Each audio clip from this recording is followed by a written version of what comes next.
What is going on, y'all? Thank y'all so much for joining us. My name is Chris Hennessy, and this is So I Did a Thing, where I have cool conversations with cool people who are doing really cool things. And my guest tonight is absolutely no exception. We were just having a ball backstage right beforehand. Like I almost hated to stop the conversation to play the intro and go live. But anyway, it's going to be a good conversation tonight. Um, Hang on just a second. Let me refresh this page, see how many are here. 3. Woo. All right. So if y'all are here, drop a comment so I know you're here. Hey, Robin Durham, thank you so much for dropping in, friend. It's good to see you. David Cause is here. What's going on, man? He's a fellow Texan. Like I said, y'all drop a comment. Let us know you're here. If you don't drop a comment, I don't know that you're here. There's a little thing up there that tells me how many people are watching. But unless you comment, I don't know it's you. So there's a lot going on right now. Like the past few days since like Wednesday of last week, he's been absolutely bonkers. Like God is just doing some amazing stuff. I'm going to try and get it down into something really short and succinct. So as many of you know, my brother passed away tomorrow. It will be 2 months exactly that he passed away from fentanyl overdose. I kind of went down a little bit of a dark path after he died. Instead of leaning into the Lord for comfort, I started drinking a whole lot. Like a lot. Pulled myself out of that, thankfully, through some, talking with my pastor and all that kind of stuff. But in the meantime, I've been thinking that I wanted to do something and I didn't know what. And, that's how the Lord works. He starts dropping stuff in your head, thoughts start swirling around, even in the midst of being a drunken mess all the time. Hey, Brandy Sample, that's a blast from the past right there. How are you, ma'am? Bobby Stanley, he actually worked with my brother. He was one of my brother's helpers in the pipeline. God works in crazy ways. He just starts downloading stuff into your head. So I'm thinking, like, I want to go to Memphis. I want to go see Ben and Jess Owen. And if you've been keeping up with me at all on social media, I've been posting the snot out of them. They are in Memphis, in the trenches, turning old dope houses that they were shot in, stabbed in, bought dope out of, stayed in. They're buying those houses up, former brothels, former dope houses, and turning them into hope houses. They are on a mission to help some of the worst streets in the U.S. overcome the fentanyl crisis and also human trafficking. And so I wanted to do something to help them. And it started off, listen to this. This is the way God works. It started off Wednesday, or I'm thinking about it Tuesday. Wednesday, I'm thinking about it some more. So I text my sister and I'm like, hey, I want to go to Memphis to see Ben and Jess. Do you want to go? And she was like, oh my God, Josh, who is her husband, and I were just talking about this last night. We want to go do something. Okay, cool. So I text Ben and I'm like, hey, bro, like we want to come up. We want to, kind of get in the trenches with y'all, help y'all with some remodeling or wherever y'all need it, and just kind of hang out for a few days and help and love on some people. And he was like, yeah, come on with it. So this is Wednesday. I started GoFundMe on Wednesday evening. I posted on Facebook. It doesn't get anywhere. Thursday morning, I posted on LinkedIn and on Facebook. And by that night, we had almost $2,000. So, hey, Aaron Gibson, I see you, man. And Kelly Steinica and Lisa Marie and Monica. Everybody's dropping in. So by the end of the first day, we had like $1,700 or something like that. And I have a $5,000 goal right now. Fast forward to Saturday, I'm hanging out with my sister and another friend of ours, and we're talking, about my brother and about the trip to Memphis. In the meantime, I've invited this other friend to go with us. She's going to ride with us up there. My sister and April, and I think another LinkedIn friend is going to drive over from Jonesboro, Arkansas and help us. But the girls are going to go over to the female house. They're going to do hair and nails and just love on those girls and pamper them. That night, Josh and I are going to cook dinner for the guys. And so in the meantime, like we're talking and we're excited and we're getting fired up and we're thinking, okay, this is not going to be a one-time trip to Memphis, but also what can we do in our hometown to help? There's a huge homeless population here in Jacksonville. It's a town of like 14,000 people. There's like 2,200 homeless or something. I heard the other day, I haven't verified that, but that's still a lot of homeless people. What can we do to help the people here? So we immediately recognized that This has gone from a missions trip to Memphis to get our hands dirty and to help Ben and Jess to an intelligence gathering mission. We're going to go up there. We're going to talk to Ben and Jess. We're going to see what they're doing. And it's probably going to take a couple of trips just to kind of get into it and watch and see and look and learn. But to take what they're doing and try to bring it back home, and to some extent, and I don't know where God's going to take it. It may not be anything like it. It may be exactly like it. I don't know. But we're going to go up there and learn from people that are actually doing the thing and try to bring it back. And we're not going to try. We are going to bring it back here to Jacksonville and replicate it however God wants it to be. It may be we're doing hope houses or dope houses into hope houses. It may just be homeless outreach. It may just be, I don't know. I don't know where God's going to take it yet. So that's going to be the mission. That's the mission to Memphis. And we're going July 11th through the 14th. So if y'all want to be a part of that, I'm going to drop the link in the comments to donate. We're working on, and I say working like this is just formulating today. We're going to get the 501c3 started so that we have some legitimacy to us. And so that people know, I mean, and if anybody on LinkedIn knows me, they know I'm not going to like take the money and run. I can provide you with 100 references right now, but we need that legitimacy to us so that people know that we're doing what we say we're going to do with the money that we're fundraising. So all that has happened within the past 5 days since Wednesday. We are at $3,750 of a $5,000 goal. As I get to probably around 4,500, I'm going to raise the goal, because the goal of the trip is to fundraise our travel expenses, or to cover the cost of our travel, but also at the end of it, whatever is left over, we're going to donate to We Fight Monsters, which has been in Jess's 501c3. So that's kind of what's going on. So if y'all see posts from me on LinkedIn and on Facebook over the next 2 months begging for money, that's why. That's what we're doing. And it's something I believe in with all my heart.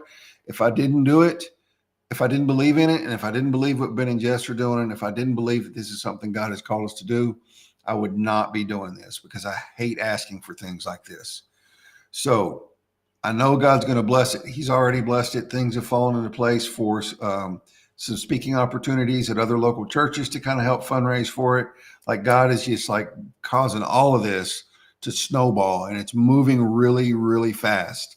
So anyway, all that said, I'm dropping the link to the GoFundMe in the comments right now, if I can get to it.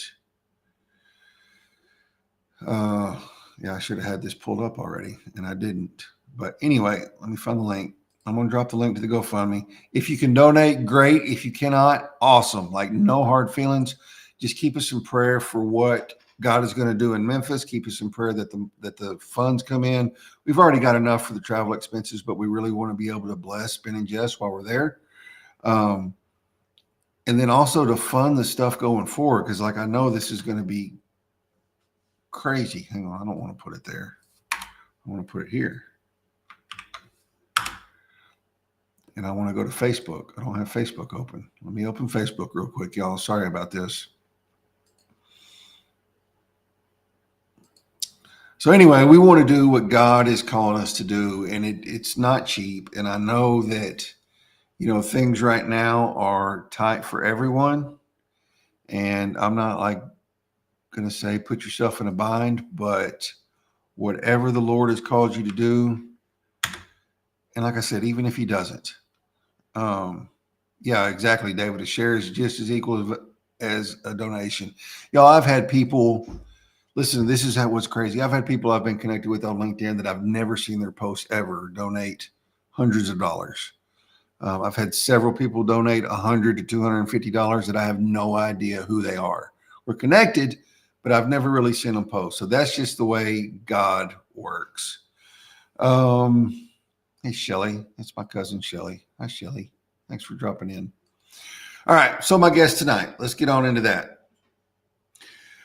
She's doing cool things, man. Like, she grew up in an urban area. Like, she went through the crap. She went through the stuff that you would expect, drugs and all the things. And she just has an amazing story. She wrote a book about it. She's had public speaking engagements about it.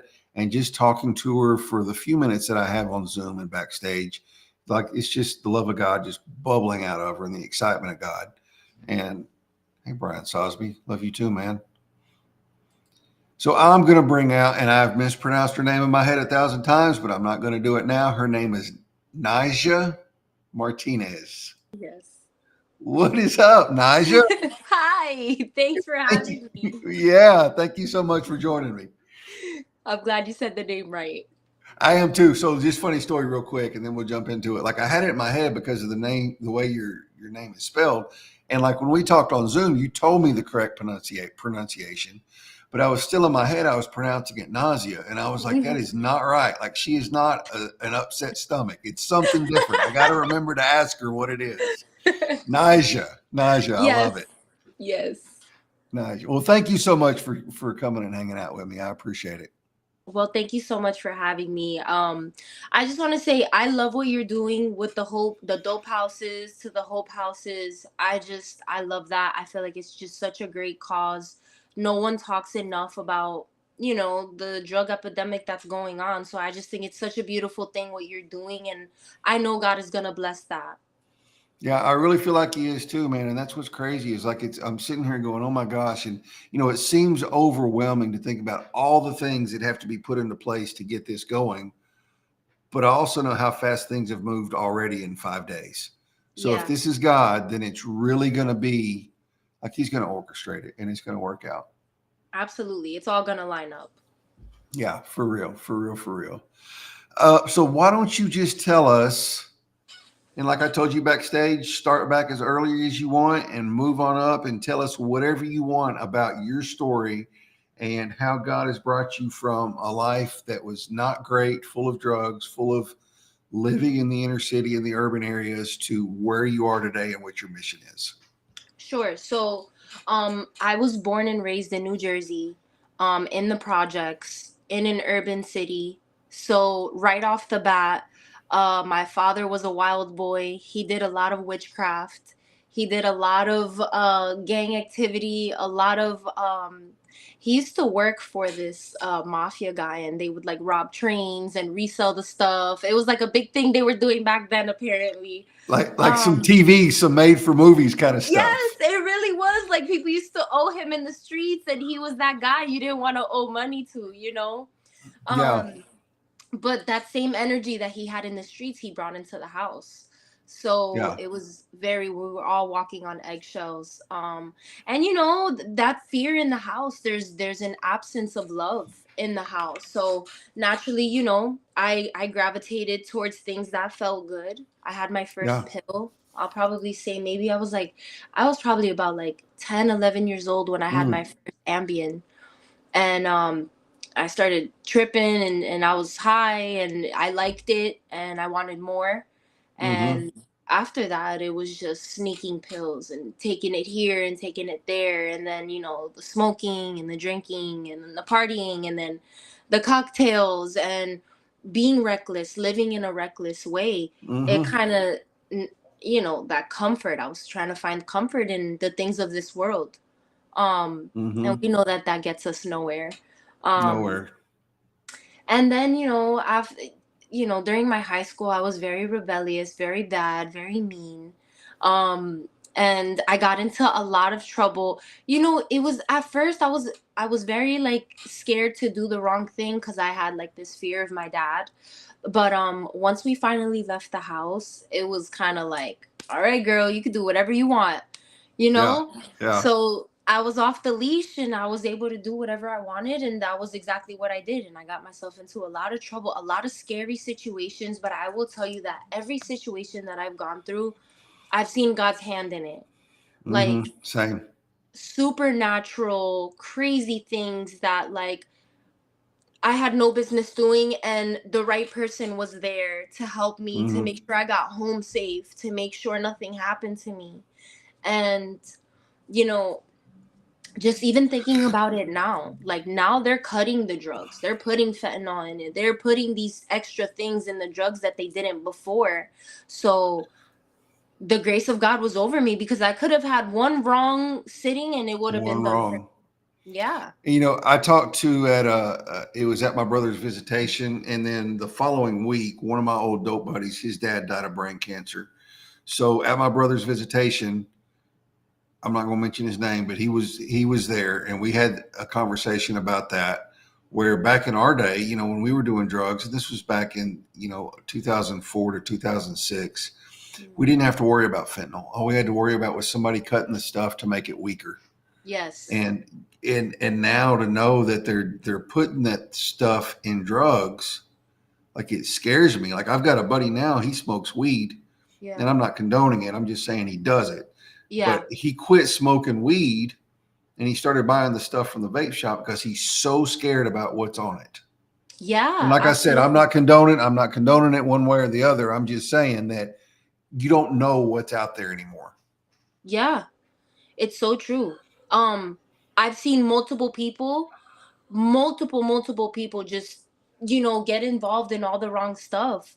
And Mm-hmm. it's that one small chance that you can slip, and it's Mm-hmm. done, and it's an amazing thing to see what God is doing, because as much as all these things are happening, there's movements like yours being Mm-hmm. put in place to help and There is. prevent.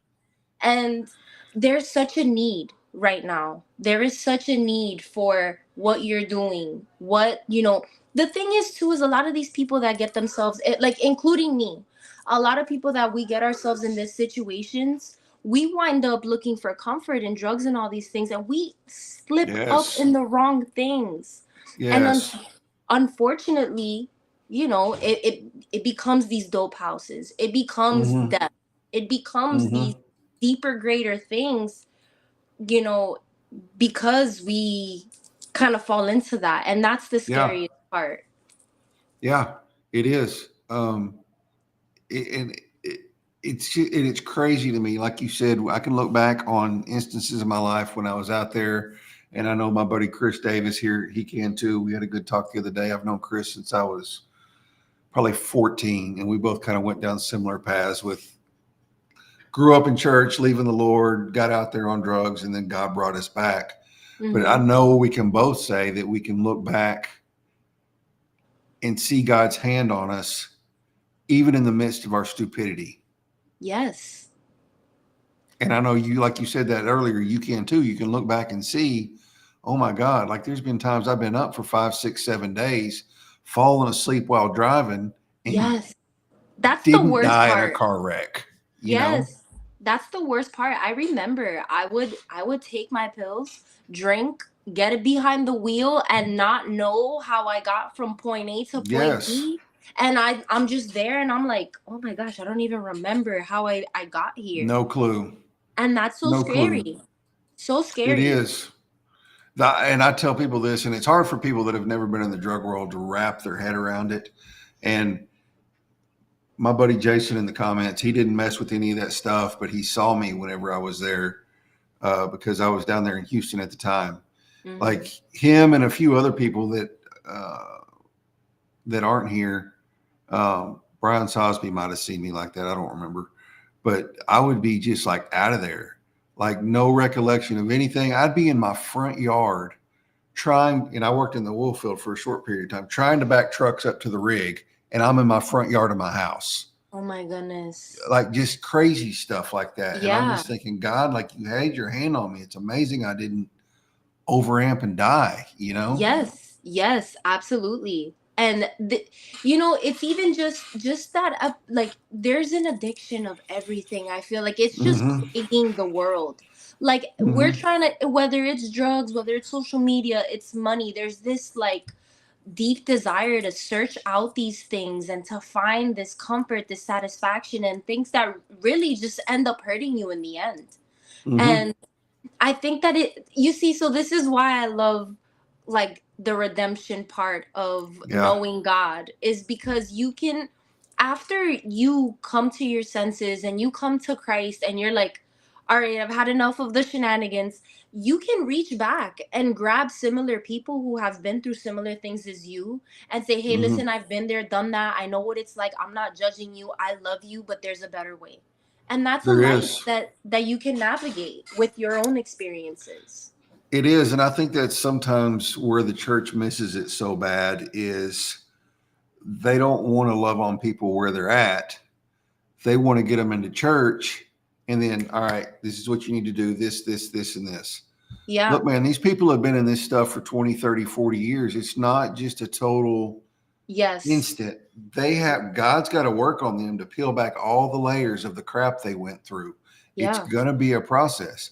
They might still smoke cigarettes and drink weed for the first 2 years they're saved. They Mm-hmm. might still drop F-bombs like confetti. Yeah. God's going to work on them at the pace that he needs to work on them. Yes. Absolutely.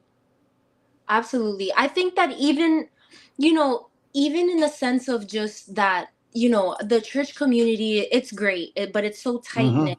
Mm-hmm. There's a big world out there that, I've seen the government officials like intervene when, there's people trying to feed the homeless, when there's people trying to like give, like essentials to the homeless people. They're like, no, no, no, you can't do that here. You can't. And that's really sad because at the end of the day, I will put my neck on it. 99% of those people who are helping and outreaching on the streets where it's needed have been through Mm-hmm. that. That's why their heart is where it's at. Mm-hmm.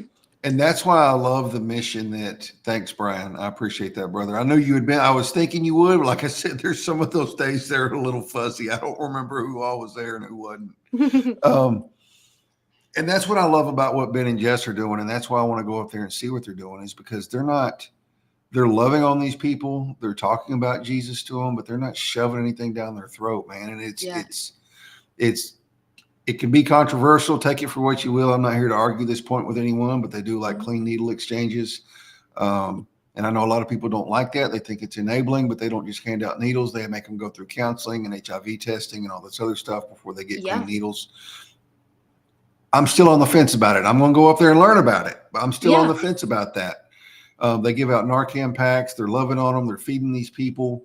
They're offering them away. But even Yeah. if they decide, I'm not ready yet, guess what? They're still out there in the streets with them, loving on them, visiting them, hanging out with them, laughing, cutting up, playing Yes. games, like all that stuff. Like they're doing what Jesus would have done, man. And Yes. that's why I'm like, that's the way it's supposed to be.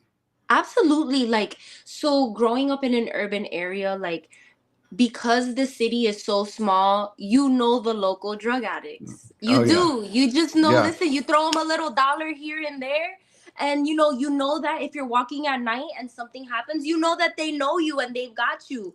But Yes. we knew some guy, his name was Eddie. We always gave Eddie a dollar. And he was like, hey, what's going on over there? That's my girl. Be careful over there.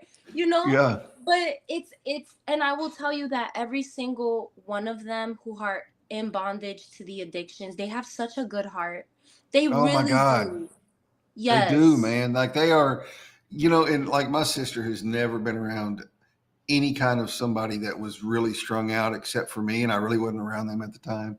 And Yeah. so she's a little nervous about going into the hood and being with these people, but she also knows it's necessary. And Yeah. I keep telling her, and I tell people about this in prison too, is like, the volunteers that are nervous to come in prison, you don't have anything to worry about. I'm not saying there's not going to be some retard that wants to rob you or something like that. But by and Yes. large, if you're there loving on them, For like they're sure. going to love on you back. They're going to Yeah. cut up with you and talk with you. And as long as you're not just like condemning them, but you're Yeah. showing them the love of Jesus, how Jesus showed them love, they're going to love you for it, man. Absolutely. The best way to spread the gospel is to demonstrate that love. Yes, yes. And again, like you made a great point before. It can be do this when these people don't have the capacity to make those steps. No, Even no. when I go into the jail, you can see these kids' eyes light up because of Hmm. how hard we love on them. They're excited to So, know. so tell us about that. You told me Okay. before whenever we were on Zoom that you really had a heart for the youth and the kids. So Yes. tell me about you going into the jail and the juvenile detention center and ministering to these people. Okay, so I have partnered up with a nonprofit organization called UYJ. It's Urban Youth Justice. And I it's so God. First of all, the founder is from Jersey City. I'm from Union City. They are one city, like they're just right next to each other. Yeah. And um he told me about what he's doing in the jails, and it was right up my alley. I immediately said yes without a hesitation to go in. I just went at first to just kind of check it out, see what it was about. But I'm telling you, it's so crazy how me sharing my story has opened up that door for me to Hmm. go and speak to the youth, because, I've never really said anyone like, hey, I'm targeting the youth. And it just kind of happened. Yeah. And when Pedro had offered me to go in and just kind of check it out, I wept the day after I visited those kids, and I could not stop thinking about them. And we talked about them for about 2 weeks. And the next time that we went in there, like, we told them, I went with Monica. She's on here now. We were like, listen, y'all want to be gangsters? Nobody here is too gangster for God. We're going to get up and we're going to worship. Y'all wanted to be bad and get in trouble, but it came from a loving place because we've Sure. been there. And we know what Yes. it's like. You need that person. You need that person to love on you, but to tell you, listen, you wanted to be a cool guy being bad and doing what you wanted to do. Now you want to come to church? Let's have church. Yeah. And it is a burden of mine to share and to encourage, and I can see it in their eyes. I can see when someone is broken, and it breaks me. I Yeah. cannot, like, Yeah. immediately I'm like, God, use me for them. Yeah. We're meant to impact and touch the world, and we're meant to be available, and to I love what you said before. It's not our place to judge, right? Yes, Right. we can always correct our brothers and sisters in Christ, but that lost world doesn't need correction at that moment. They need love, They need unconditional love. love.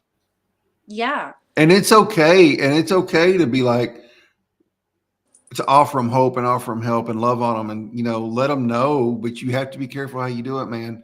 But to let them know what they're doing is wrong, but they know what they're doing is wrong. They already know that. They need to yes, see the love of Jesus in you. And that's going to be the seed that's planted. That's going to be what has them thinking, maybe it's time. yeah, Maybe it's time. absolutely. I love the idea of, well, the parable of just throwing those seeds out there. And, Hmm. you Hmm. know, I've seen it. I've seen You're it. you're absolutely right, Kelly. Nobody's too That's a gangster for God t-shirt. merch. That's a t-shirt right there for sure. Listen, yes. I saw one that said, it said saved, not soft.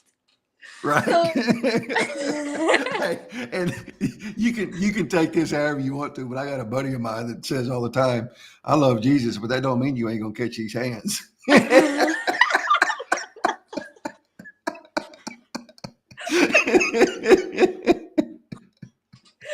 that's right. That's that little gangster coming out. Yeah, exactly. Yeah, that's the street still coming out at him for sure. Oh my goodness. But Yeah, I know, Darren. Like that's right. Like that's a t-shirt, man. And so look, here's the deal. I'm just gonna throw this at you. This is one of those seeds. Ben and Jess fund a lot of what they do through merch sales. They sell t-shirts, they have hundreds of designs. They're all amazing. Like that might be something, just pray about it. That might be something where God leads you, but nobody's too gangster for God. Like that might be your opening. Like that might be that first t-shirt that raises money for hey, what y'all are doing. hey, listen, Monica has a clothing line already, so I know she's in here, Come so she on. better take some Come notes on. down. Who Come want on, to catch Monica. these cans? Hey, it does sound Texan, but bro's from Tennessee, man. Like it's Chris Smith, David. You probably know him. I've seen him say that before a bunch of times. Yeah, Yeah, he's from Tennessee, which is it's Southern too. So that sounds like something we'd say. yeah, for sure. Anyway, keep going. Sorry. Yeah, I mean, I don't know. It's just growing up, the thing is that growing up in that urban area, it's so easy to get warped up in the cycles, and so easy to get caught up in that, and you feel like you're hopeless. You know what I'm saying? Yeah, yeah, But It's honestly just so amazing. It's so amazing to see what God is doing, and these kids are going to be gangsters for God, Yeah. because it's the outcast that he needs. He needs those Mm-hmm. broken people to go ahead and, say, listen, I came from this. This used to be my life. I was in jail and someone ministered to me. And now look at me now. I can one story that broke me was one of the juveniles that we talked to. He has to be like 17 years old and he cannot read, but he is so hungry for the gospel, and that Mm-hmm. breaks my heart. And Mm-hmm. these are the people that I am after. These are the people Mm. that I want to mentor and love on and show them, like, listen, just because. And the thing is as because I got an opportunity to talk to him one on one, and I could see in the spirit that he was looking at everything that had happened to him and was very angry about it. Mm-hmm. And if you don't, I say it in my book, sometimes you forget that you're angry, you forget that you're hurting, and you become angry, and you can't tell the difference between being angry Mm-hmm. and being hurt. So it's easier to just be angry. And Mm-hmm. this boy, I can tell that there's so much anger and there's so much destruction that if he doesn't address that and handle that, and he doesn't get the right person to be, in his ear telling him about the love of Christ, it can go sour quick. You know, Mm-hmm. For sure. all the That's gangsters came out in the comments now. yeah. That's my sister. That's the one that's going to Memphis with me. That's Oh, getting hey, all this sister. going. That's so Yeah. funny. Yeah. That's so All right. funny. So you mentioned your book. Let's go ahead and talk about that. Tell us about the book, and I will drop the link to the book in the comments on all the platforms. But tell us about that. Okay, so the book is called The Hurt, the Hate, and the Holy.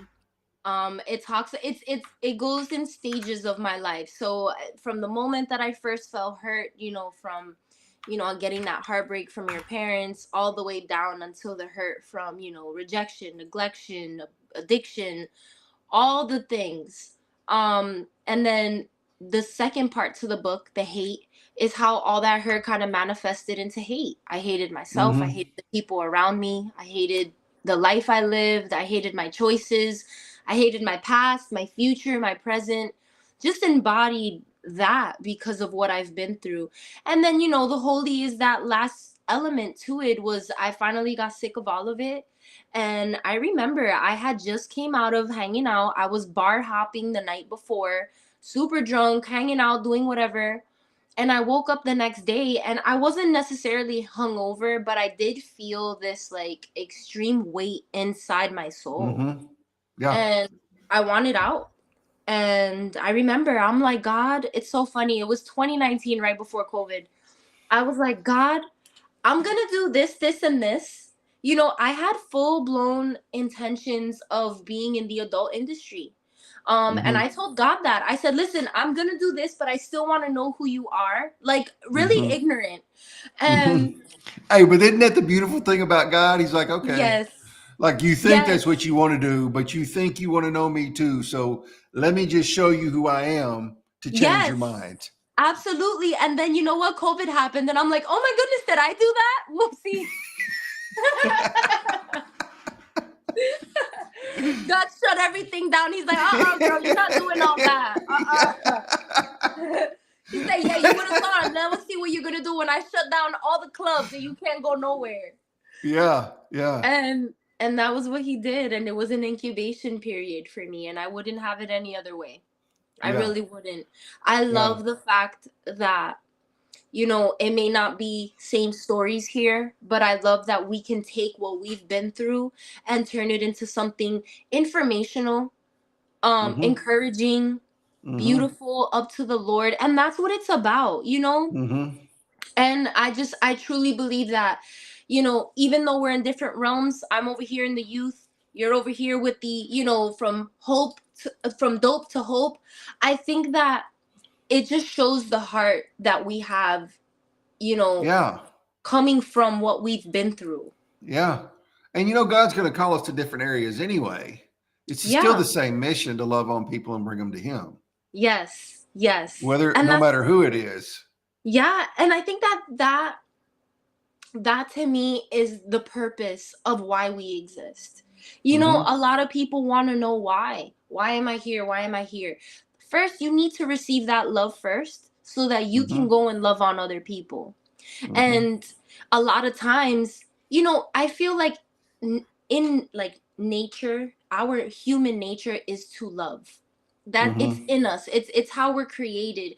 But as life goes by and we pass through this life, it gets chipped away. So it's harder for us to love on others. But once we get back to that from the beginning, I feel like it is such a powerful thing because we can see what we came from, where we're at now, and how important it is to preserve that love Come so on. that you can extend it to other people who Yes. are broken.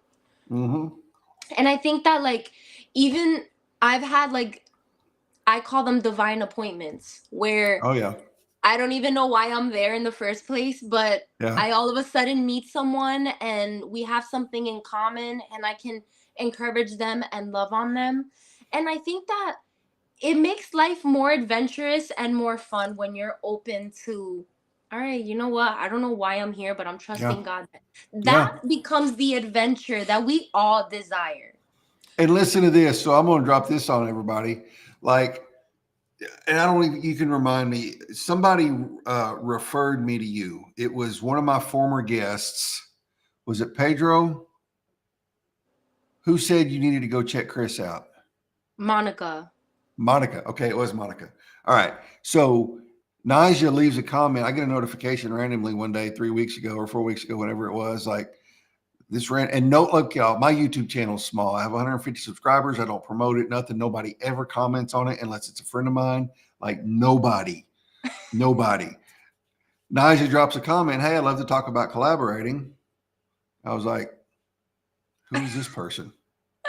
I was like, all right. So I sent her an email and I was like, here, let's get on Zoom because I'm not fixing to have you on the show and I don't know anything about you. And I'm telling you, it was God because we got on that Zoom call and just I immediately my spirit clicked with her spirit and I saw what she was doing was real off a random YouTube comment Yeah, on a YouTube channel that nobody ever sees.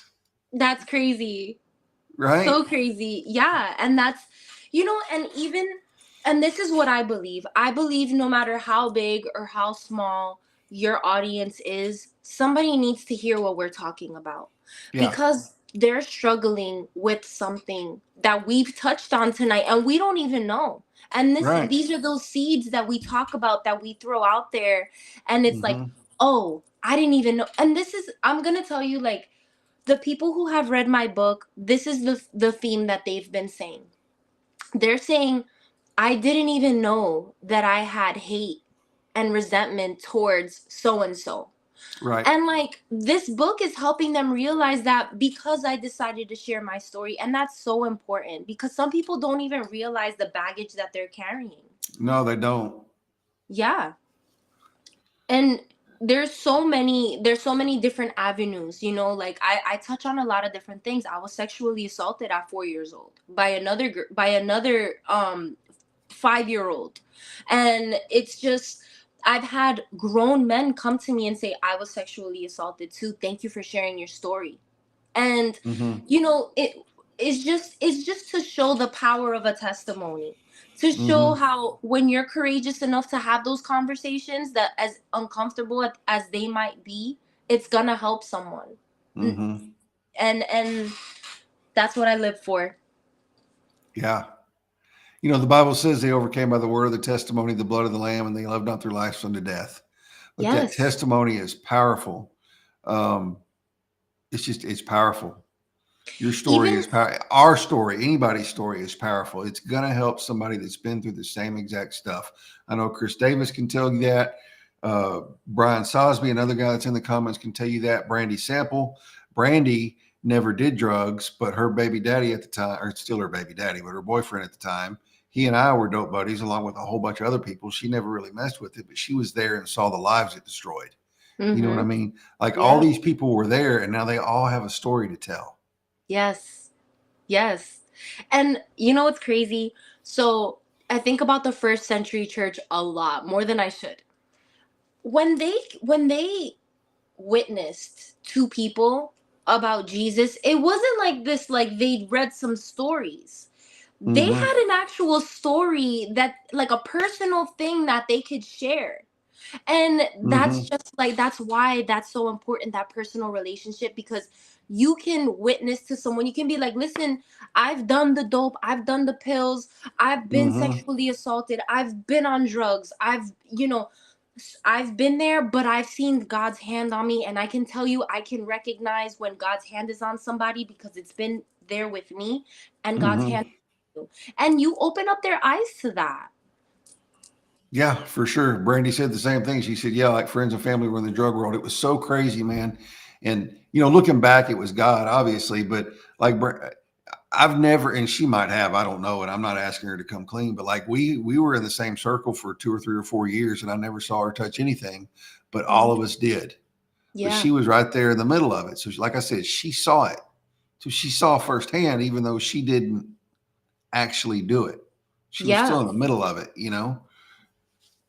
So yeah. And I think like that's a little difficult, a lot of difficult as well. Right. Like Right. watching people you care about, Yeah.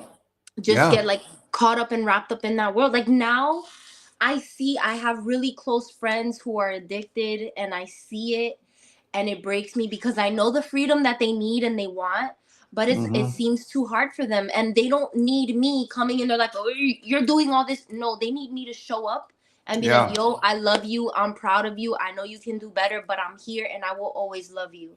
And I Yeah. believe that that makes a difference, and that's that endurance. You know, Mm-hmm. like the Bible talks about, one of the fruit of the spirit is long suffering.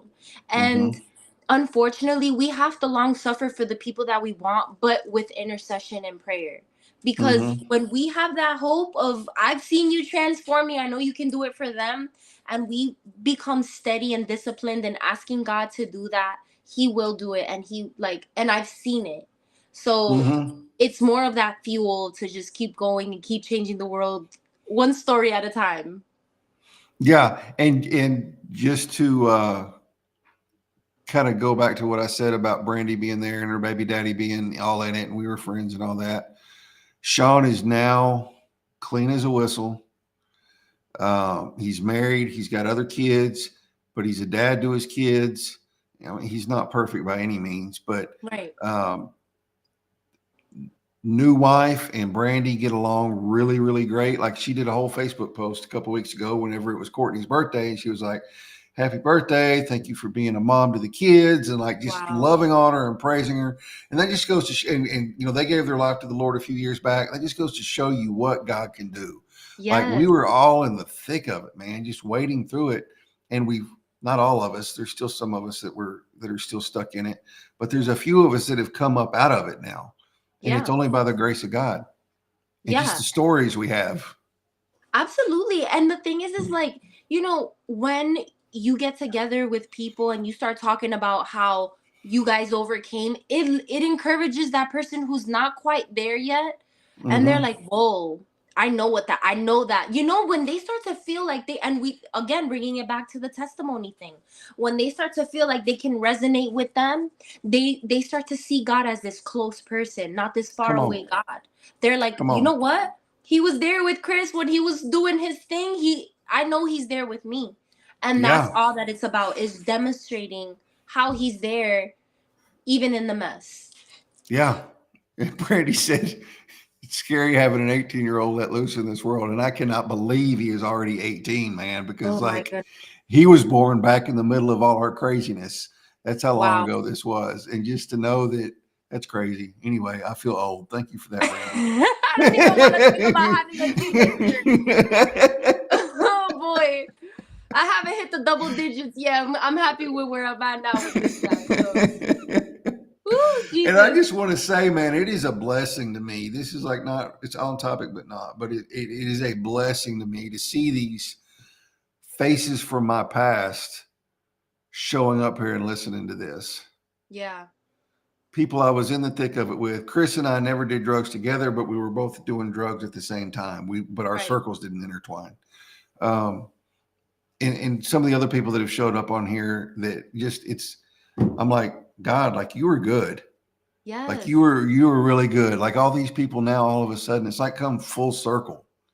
You know what Yeah. I mean? And God is just like doing stuff in all of our lives, and it's amazing.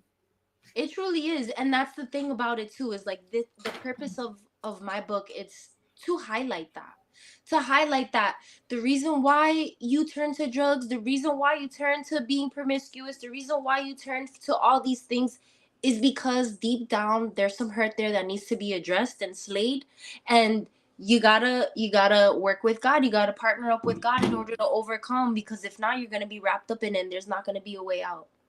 Then Mm-hmm. For crying sure. over this. Cara. Oh boy. Almost 19. Oh my God. Oh boy. Thank you, Brandy. Oh my gosh. I'm just grateful to God I don't have a girl, because I'd be bald by now. Hey. I don't even have any kids and I'm bald, man. Oh my goodness. Oh All right, boy. y'all. Is there any other, y'all have any questions for Nazya? Nazya, do you have anything else you want to leave us with? This is going good. We absolutely do not have to shut it down right now. Well, I'm just If you blessed to have be. more you want to say, No, I mean, I'm just truly blessed to be here. And I just, I just want to encourage whoever's watching. Like, I know you talked about your past and your history and the people who are on here. Like, I just want to encourage you, like, get to the root of why things have happened the way that they've happened, and seek healing, seek Jesus, seek God. That's the only thing that's going to come fill on. that spot, that little emptiness, that thing that we all carry. We all carry that hole that needs to be filled, and God is the only one who can. Nothing in this world can do it. Come on. Amen. Yep. Y'all check out her book. I left the comments on all three platforms on YouTube, Facebook, and LinkedIn. Y'all go check out her book. Connect with her on Facebook. Connect with her on, what is your TikTok handle? Hey, It's Brandy, there's my just, pastor. yes, just dot Nija. Just dot Nazya. That's Nazya. I don't even have the dang Wait, it's names on Nayza. Nazya. There it is. Sorry, I didn't Yes, have the names up there.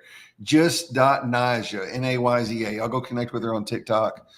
Connect with her on Facebook. yes. Um, I go on yeah, I live. know. I do prayer sets. Like, we get down, we do Bible study together. I'm all about pouring in and helping and encouraging and praying. I love the Lord. So, whatever you need, prayer, laying on some hands, I'll lay some. Oh, yes. And we have a UYJ podcast coming soon. Do y'all need any help with that? If you do, let me know.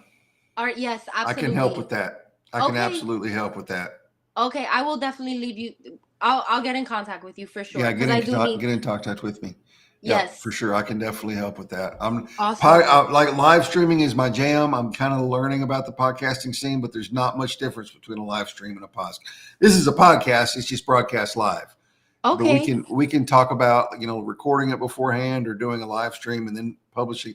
There's all kinds of things you can do with it. So y'all get it figured out, and we'll set up a Zoom call. We'll all get on it and talk about it and see how I can help. Yes, Monica and I would have to have your time for a Yes, little. for sure. Yeah, And absolutely. Happy to do it.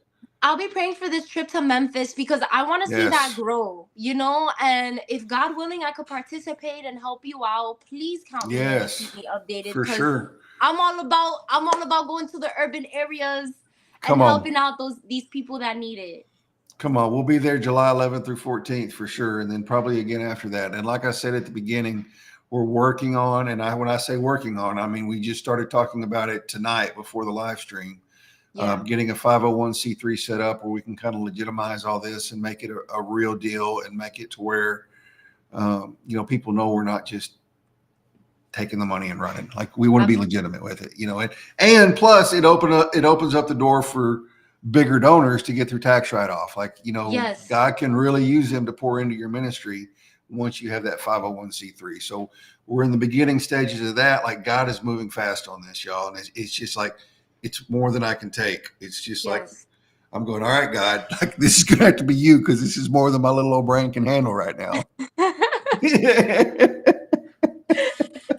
But like I said before, Chris, like I without a shadow of a doubt feel like what you're doing is so in God's heart. I feel like it Like, is too. yeah, like he sees these people, these are his kids. and they need Yeah. houses like this. Like it's Yes. it's therapeutic what you're doing. It really Hmm. is, and it's much needed, and God sees that. And here's a side note. I believe that a lot of people who are bound up in addiction have this, like, they're tethered to like the supernatural realm because Oh, of how yes. strong the bondage is. You know? Definitely. Definitely. Oh my God. And I talked about this once when I got off parole a little over a year ago. I didn't, I may have sent it to you. No, it may have been somebody else. I don't remember. It was my testimony. So I went live by myself and I talked for almost an hour and a half and gave my testimony. I was a meth head back then. And you know, what is meth? Meth is a combination of a bunch of different stuff mixed in together. Mm-hmm. And I firmly believe, like, and addiction is too, period. But I firmly believe, like, methamphetamine is a form of witchcraft because it's brews and it's potions and it's mixing up and all Yes. this kind of stuff, right?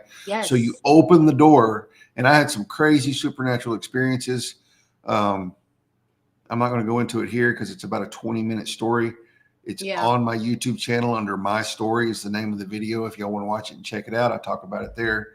But God, like, I'm not God, but like the enemy really used that, and you open a portal to the darkness whenever you're using stuff Yes. like that. A hundred You'll percent. never convince me otherwise.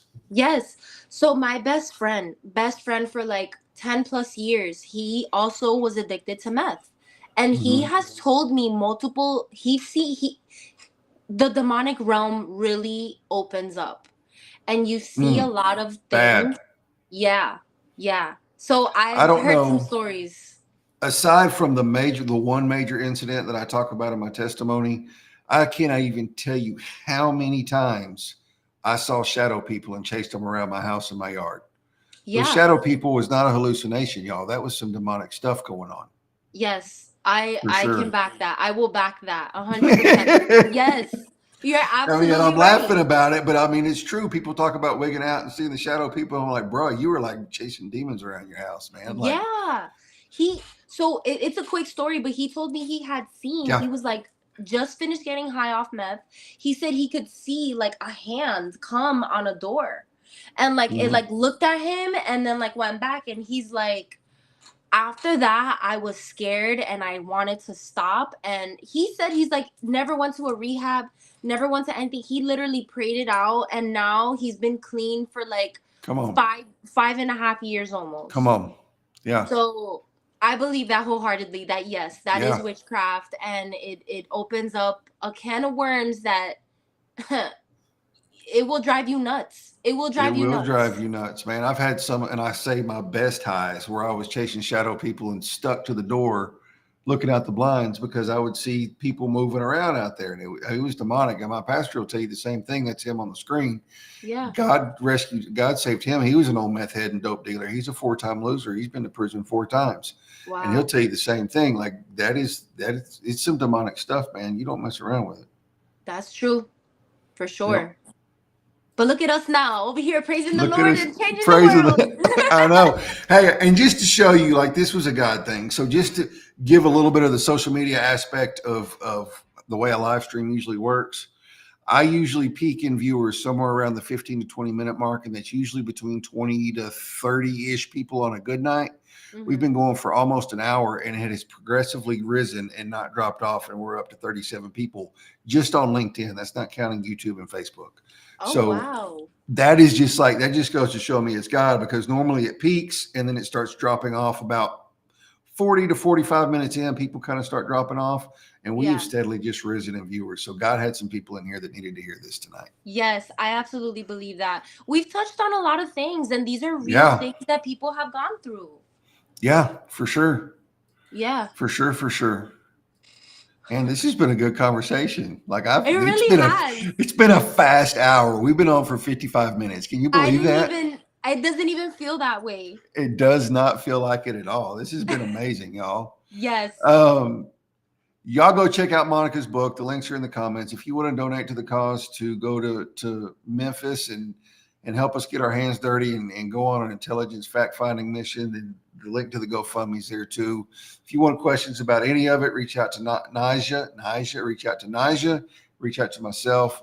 We'll be more than happy to answer any questions about what we're doing respectively as far as ministry and stuff like that.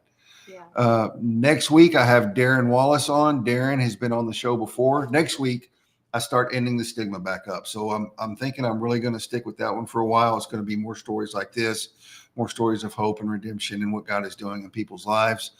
Next week is Darren Wallace. He was on the show a couple years ago. He is a former Texas Department of Criminal Justice warden.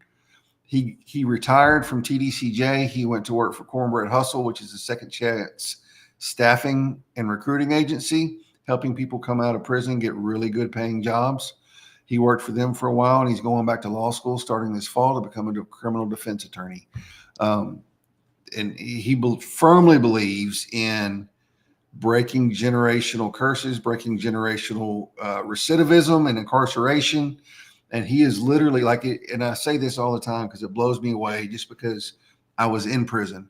So to see a warden that has such a heart for people to try and keep them out of prison is just amazing to me. So I always love it when I get to hang out with Darren and talk to him. And if you'd have told me